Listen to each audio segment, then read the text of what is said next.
sejam bem-vindos a mais um Evangelho realizado pelo Grupo Espírita Casa do Caminho, São Paulo, Brasil. Antes de iniciarmos nosso Evangelho, uma breve explicação sobre a sua composição. São 4 partes: abertura, palestra, vibrações e encerramento. A abertura é o momento de nos voltarmos para o nosso interior, sentindo o pulsar do nosso coração. Tirarmos da nossa mente as preocupações, ansiedades e adversidades.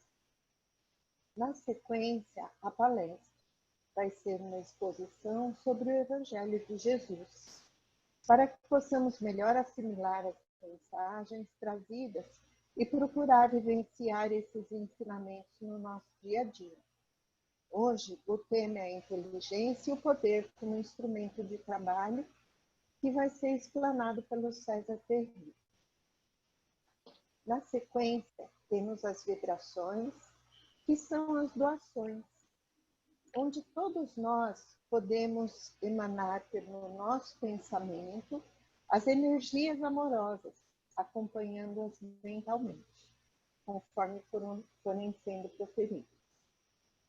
E no final, nós temos o encerramento, que é um momento de gratidão, de estarmos abertos aos benfeitores espirituais para receber todo o envolvimento de amor e carinho que eles nos trazem, para que tenhamos confiança e esperança no nosso dia a dia. E assim, vamos então dar início ao nosso Evangelho, convidando aqueles que quiserem fechar os olhos, procurando se assentar confortavelmente, prestando atenção na respiração.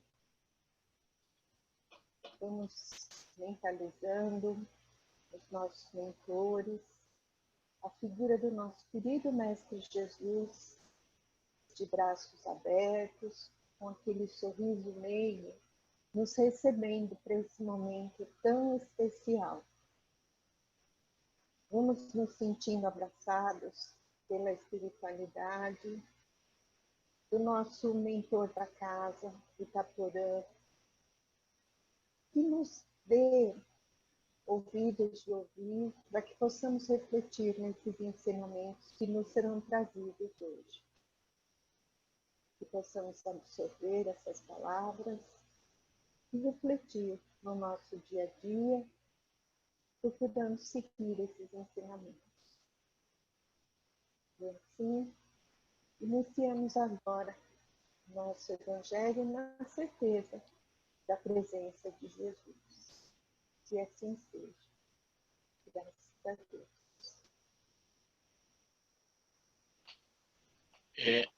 Boa noite a todos. Nós saudamos a todos os companheiros internautas, né,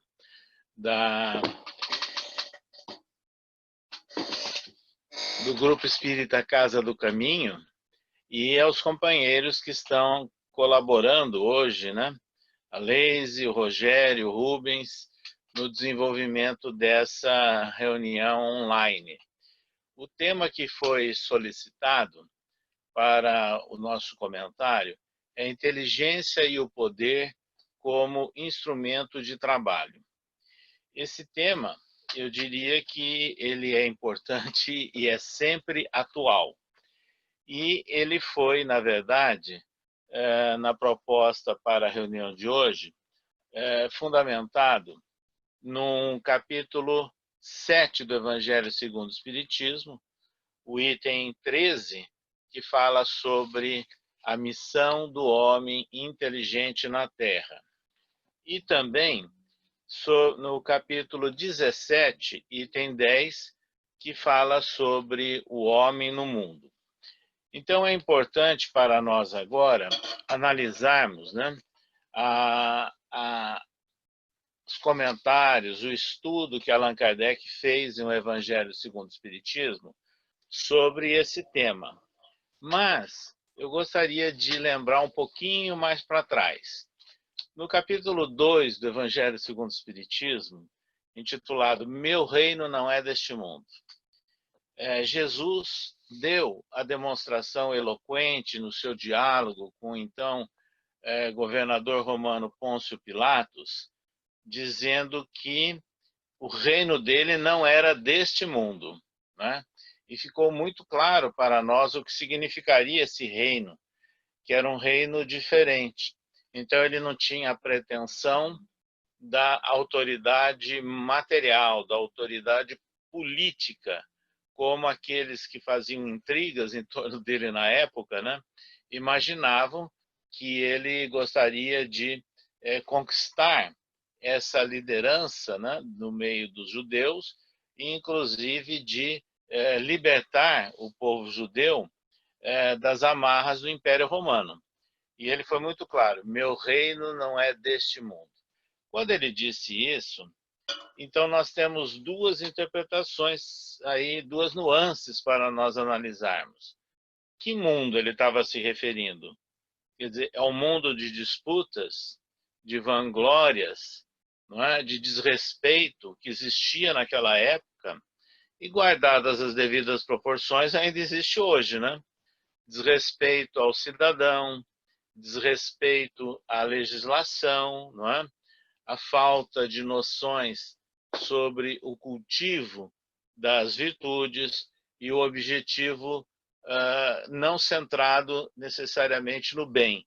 Então, é um mundo de provas e expiações em que nós vivemos. Mas ele podia estar se referindo também a um outro reino, né? Um reino espiritual, a um reino onde ele tinha, na verdade, toda o seu poder e ostentação de natureza espiritual. Então é importante, quando nós analisamos essa questão do poder, porque ela leva a muitos enganos, né? A muitas posições absolutamente ilusórias. Então, o poder material, quer do ponto de vista político, quer do ponto de vista da inteligência e do conhecimento, porque muitas vezes o conhecimento e a inteligência é usada como forma de poder também, não é? Não podemos esquecer disso. Então, é importante nós lembrarmos que nesse capítulo 2 do Evangelho segundo o Espiritismo, Allan Kardec incluiu uma mensagem notável que é intitulada Uma Realeza Terrestre, onde a mensagem é assinada por uma rainha de França, onde ela diz simplesmente o seguinte: quem melhor do que eu poderá compreender a verdade dessas palavras de nosso Senhor? Meu reino não é deste mundo. O orgulho me perdeu sobre a terra. E diz mais ainda a rainha de França, que ela não conseguiu carregar para o outro lado a realeza terrestre, e que ela teve, na verdade, uma decepção, um susto muito grande, quando ela foi recebida lá do outro lado no mundo espiritual, não como uma soberana, mas por pessoas até simples que eram bem subalternas a ela. Então, a partir desse capítulo 2 do Evangelho segundo o Espiritismo, é interessante, então, quando nós olhamos esse item do Evangelho segundo o Espiritismo, que fala sobre a missão do homem inteligente na Terra. Porque a inteligência, de acordo com essa mensagem que é de origem espiritual, Ferdinando, né, é quem a escreveu em 1862, ele diz o seguinte: não vos orgulheis do que sabeis, porque esse saber tem limites bem estreitos no mundo em que habitais. Mas suponho que sejais uma dessas sumidades inteligentes desse globo e não tendes nenhum direito para disso vos envaidecerdes. Então ele deixa muito claro que a inteligência não deve ser razão de criar a soberba, o orgulho entre nós, a vaidade, né, do conhecimento. Sobre isso, os espíritos nos deixam muito claro, né, não só nas obras de Allan Kardec, como principalmente em obras psicográfica de Francisco Cândido Xavier, falando sobre qual é a missão do homem inteligente. Então, o homem efetivamente inteligente não se vangloria nem do seu conhecimento, nem da sua inteligência propriamente dita, nem do poder ou da autoridade que ele pode ostentar em função da inteligência e do conhecimento, independente de poder político. Então, aí nós temos que raciocinar, inclusive, no ambiente em que nós vivemos. No nosso ambiente de trabalho material, no contexto da nossa família e no ambiente do próprio centro espírita. Então, nós temos que sempre lembrar dessas questões, considerando que em qualquer parte nós temos que ser a mesma pessoa. Então, nada adianta chegarmos, por exemplo, no centro espírita e procurarmos ostentar uma aparência de bondade, de enlevo, se no nosso trabalho material ou no nosso lar nós não nos comportamos assim. Então, isso é muito importante. É por isso que Emmanuel escreveu num livro chamado Religião dos Espíritas: Espírita, seja espírita o nome de teu nome. Ou seja, nós temos que ser espírita em qualquer parte. Então, vejam, vamos simplificar isso. É importante que o uso do conhecimento e das nossas propriedades intelectuais não sejam empregadas para tentar nos colocar sempre numa posição ou de destaque ou de desmerecimento a outras pessoas. Não. O homem inteligente e o homem efetivamente sábio, ele não chama atenção sobre isso. Então, para simplificar, ele é simples. Porque o homem inteligente e que tem realmente capacidade intelectual boa, ele simplifica as coisas, ele não complica. Então, vamos dar um exemplo claro. Na hora de falar, o homem inteligente que assume a postura espírita cristã não usa da soberba para falar. E aí nós temos que lembrar lá de Jesus, quando ele criticou os fariseus e publicanos orando em altos brados, né? Então, ele não usa da soberba. Ele não usa também de palavras complexas, de adjetivações e de assuntos que extrapolam ao nosso nível de conhecimento. Então, imagina chegar no centro espírita e eu querer falar da ciência e do conhecimento que eu tenho na minha área profissional. O que interessa isso? O povo que está lá buscando o quê? Consolo, esclarecimento e apoio espiritual. Então, na verdade, nós temos que aproveitar melhor as nossas condições de inteligência onde nós estivermos. Isso é indispensável. E aí eu me lembro de um diálogo que vocês podem até encontrar em livros, mas como também hoje é muito fácil encontrar na internet, entre Einstein e Gandhi, dois homens notáveis. Einstein, o cientista, o físico teórico mais famoso, né, da nossa civilização, e Gandhi, o homem sábio também pela prudência, pela maneira de agir, não é? E pela paz com que ele soube conquistar o povo. Então, veja bem, quando houve o diálogo entre os dois, foi um diálogo extremamente simples e cordial, falando inclusive com assuntos relacionados sobre Deus. E não foi nada de imposição. Então, isso é que é importante nós pensarmos, não é? Albert Schweitzer, por exemplo, quando ele se embrenhou pelo interior da África, um homem de cultura, um homem de destaque, que ele poderia usufruir de tudo isso na Europa, ele foi viver entre os simples, mas para atender às necessidades dos simples. Então, aí nós temos que lembrar daquela assertiva de Paulo de Tarso. Eu vim para os fracos para estar com os fracos. Então, eu vim ajudar os fracos e se colocar como eles. Então, esse é o papel do homem inteligente. Então, isso é muito importante para nós e separarmos completamente toda e qualquer ideia de poder. No começo, eu li aquela mensagem da realeza terrestre, uma rainha de França. Agora, esse é o grande problema das pessoas que assumem posições políticas, autoridades políticas partidárias, inclusive, e que esquecem muitas vezes que estão lá numa posição transitória, que são seres humanos, né? Não são imortais naquela posição e também não são perfeitos. O único ser puro e perfeito que habitou a Terra foi Jesus.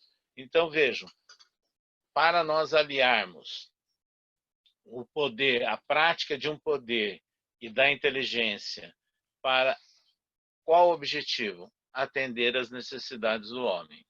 É de praticar o bem. E aí nós vamos encontrar no Evangelho segundo o Espiritismo que é o uso da benevolência, da indulgência, do perdão e da concórdia. Então, realmente, o homem inteligente, do ponto de vista da aplicação moral e espiritual, o homem que detém poder numa visão, numa ótica também espiritual, é esse que sabe equilibrar todas essas circunstâncias ou virtudes no relacionamento com as pessoas.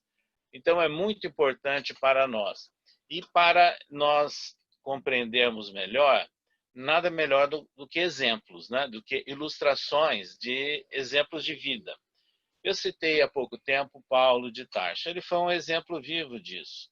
Porque, vejam, ele foi preparado e se transformou no doutor da lei. Então, uma das grandes autoridades do Torá, da legislação do povo judaico.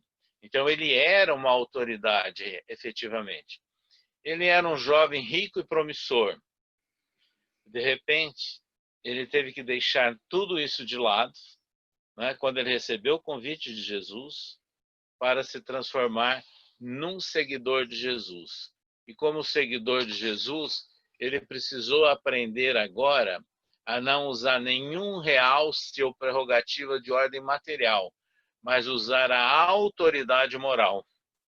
E ele era inteligente, tinha conhecimento, então ele teve condições de exercer essa autoridade moral. E é por isso que ele soube vencer. E ele escreveu aos Filipenses, por exemplo, prossigo para o alvo. Que alvo é esse? É a compreensão das leis de Deus com base nos ensinos de Jesus, os parâmetros trazidos por Jesus. E era esse o esforço que ele fazia, não é? Trago no corpo as marcas do Cristo, não sou eu mais quem sofre, é o Cristo que vive em mim. Então, o ideal é nós nos prepararmos e prepararmos as gerações não para a competição no mundo. Esse é o grande problema do mundo de hoje, que as crianças e jovens são preparados para uma eterna competição, para valores materiais e consumistas. É esse mundo que está desmoronando hoje. É esse, eu diria, começando a desmoronar. E é isso que cria a empáfia, que cria a arrogância, que cria o egoísmo, que predomina na sociedade que tem características materialistas, inclusive a brasileira. Não é? Então, agora é chegado o momento de nós pensarmos nesses valores morais e valores espirituais assentados nos parâmetros éticos, né, que emanam dos ensinos de Jesus e em todas aquelas normas e orientações de ordem moral, né, que ele explicitou. Allan Kardec, o nosso codificador, também pode ser lembrado como um exemplo, né, do uso da inteligência, do homem, do papel do homem inteligente aqui na Terra. Porque Allan Kardec era o professor Rivaio. Ele foi aluno de Pestalozzi, então ele foi uma pessoa altamente privilegiada. Fundou o Instituto Educacional em Paris, trabalhou de várias formas, era poliglota, não é? Foi premiado, recebeu medalhas, etc. Mas para ele executar o seu grande trabalho, ele deixou de lado tudo isso e, inclusive, até adotou um pseudônimo, né? Allan Kardec, para que não misturassem com o homem de renomado prestígio no mundo francês. E aí ele começa todo o seu trabalho como codificador do espiritismo. Então nós consideramos Allan Kardec um exemplo de homem inteligente que soube cumprir a sua missão aqui na Terra também. E com bastante simplicidade, mas ele atendendo a todos que o procuravam na sua casa, na Sociedade Parisiense de Estudos Espíritas, nas viagens espíritas que ele fazia, no contato e no intercâmbio que ele tinha com dirigentes espíritas de todo o interior da França. Assim, esses itens que foram reservados para o dia de hoje, falando sobre o poder e a inteligência com base em o Evangelho segundo o Espiritismo, é sim para nós algo que nós temos que meditar e repensar muito no mundo que nós estamos vivendo e no mundo que deve ser preparado como uma nova era para a nossa civilização, como um novo dia. Para encerrar, eu vou ler aqui um trechinho da mensagem de Ferdinando, da missão do homem inteligente na Terra. A inteligência é rica de méritos para o futuro, mas com a condição de ser bem empregada.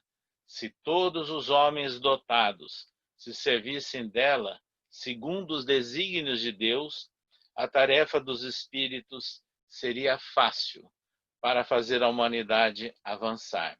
Então vejam que o mundo espiritual, né, os nossos orientadores contam com todos nós, nas nossas medidas, nas nossas condições de inteligência e de atividade que pode ser executada sempre em favor do próximo e da melhoria espiritual da humanidade.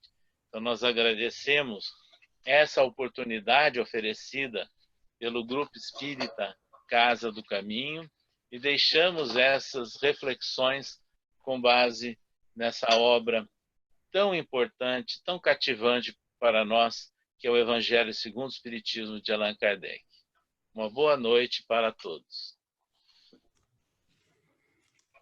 E agora, queridos amigos, é chegado o momento das nossas doações. Porque vibrar é doar, doar amor através do nosso pensamento elevado. E assim, respirando calma e profundamente, e acima de tudo, irmanados no mais profundo sentimento fraterno, vibremos. Paz para o planeta Terra e fraternidade entre todos os povos e nações. Para todos os governantes do planeta, vibremos sabedoria, responsabilidade e amor.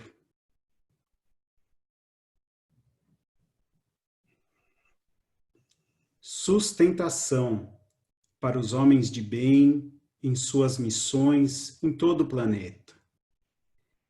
E em especial nesse momento que atravessamos, a todos os profissionais da área da saúde e áreas relacionadas.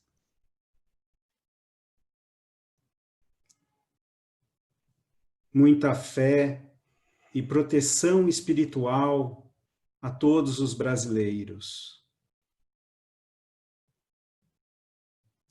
Saúde aos enfermos do corpo e da alma.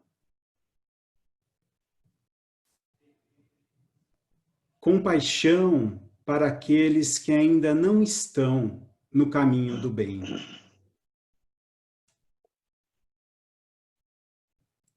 Amparo e proteção às crianças e aos idosos. Discernimento aos jovens.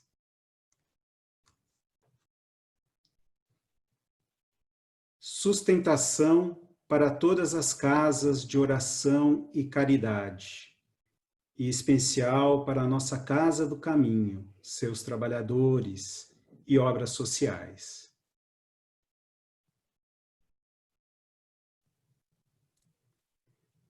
Proteção espiritual para todos aqueles que pedem ajuda para vencer suas dificuldades e para todos os necessitados que agora vêm à nossa mente, encarnados ou desencarnados.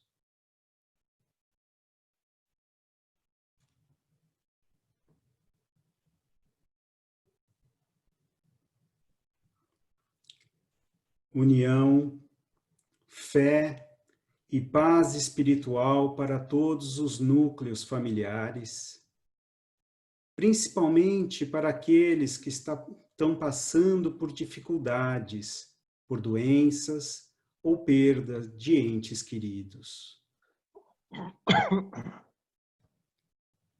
Vibremos harmonia para os nossos lares.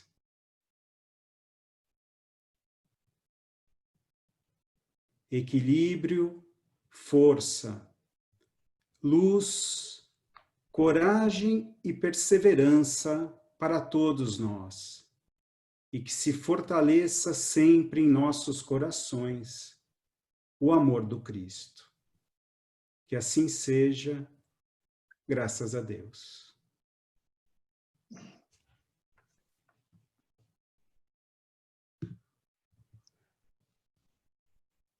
E assim, concluindo o nosso evangelho de hoje, é chegado o momento de mais uma vez agradecermos a Deus, nosso Pai, ao Mestre Jesus, aos Espíritos de Luzes e, em especial, ao nosso dirigente Itaporã. Rogamos ao Mestre Jesus para que possamos assimilar os ensinamentos trazidos pelo seu Evangelho e colocar em prática as lições recebidas.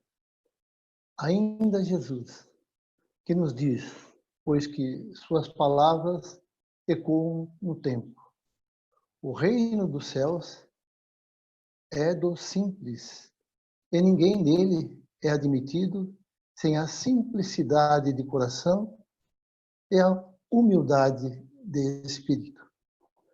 Pai nosso que estás no céu, santificado seja o vosso nome. Venha a nós o vosso reino, e seja feita a vossa vontade, assim na terra como no céu. O pão nosso de cada dia dá-nos hoje, Senhor. Perdoai as nossas ofensas, na medida em que perdoarmos os nossos ofensores.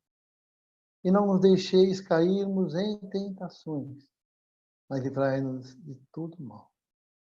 Que assim seja, graças a Deus. Uma boa noite a todos.